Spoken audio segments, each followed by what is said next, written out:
అందరికీ నమస్తే. మన డైరీ ఫామ్కి స్వాగతం. నేను నిన్న ఉదయం నుంచి మీ అందరు టీవీలో చూస్తున్నారు, ఇండిగో ఫ్లైట్లో చాలా ఆలస్యంగా రావడం జరిగింది. నిన్న రాత్రి 12ంటికి నేను గుజరాత్ వచ్చాను. ఈరోజు ఉదయం నుంచి గేదెల గురించి తిరుగుతున్నాను. మీరు చూస్తుండొచ్చు, ఇలా ప్రతిసారి మనం రైతుల దగ్గరికి పోయి మీ గేదెల గురించి అప్డేట్ చేస్తున్నాను. ఎవరికైనా గేదెలు కావాలంటే మన నెంబర్ని సంప్రదించండి. అలాగే శ్రీలక్ష్మి డైరీ ఫామ్కి వచ్చి కూడా మీరు స్వయంగా చూసుకోండి. ఎక్కడైతే రైతులు స్వయంగా వెళ్ళి 1-2 పూటలు పాలు చూసుకొని గేదెలు కొంటారో వాళ్ళకే మంచి గేదెలు దొరుకుతాయి.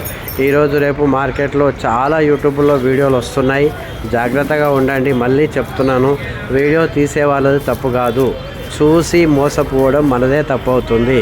కాబట్టి మీరే స్వయంగా వెళ్ళండి. ఏ వీడియో చూసినా, నాది చూసినా, ఇంకే ఛానల్లో చూసినా ఖచ్చితంగా మీరు గేదె దగ్గర ఉండి అన్నీ చెక్ చేసి తీసుకోండి. చూడవచ్చు మన క్వాలిటీ గేదెలు ఎలా ఉంటాయని మన సెలక్షన్. ఉదయం నుంచి తిరుగుతున్నాము, ఇప్పటి వరకు ఒక 4 గేదెలు కొనుక్కున్నాము. ఇంకా రేపంతా తిరగాలి, అప్పుడైతేనే 9 గేదెలు దొరుకుతాయి. మీకు చెప్పినట్టే ముందుసారికి ఈసారికి ఖచ్చితంగా గేదెల రేట్లు 5 నుంచి 10 వేలు పెరగడం జరిగింది గుజరాత్లో. ఇంకా ముందు మీకు తప్పకుండా రేట్లు పెరుగుతాయి. నేను చెప్పిందే జరుగుతుంది, చూడండి. ఎందుకంటే హైదరాబాద్లో పాల డిమాండ్ ఇంకొక 20 రోజులైతే స్టార్ట్ అవుతుంది. ఖచ్చితంగా గేదెలు కొనుక్కునే వాళ్ళు డిసెంబర్ వరకే తీసుకోండి. అందరికీ నమస్తే.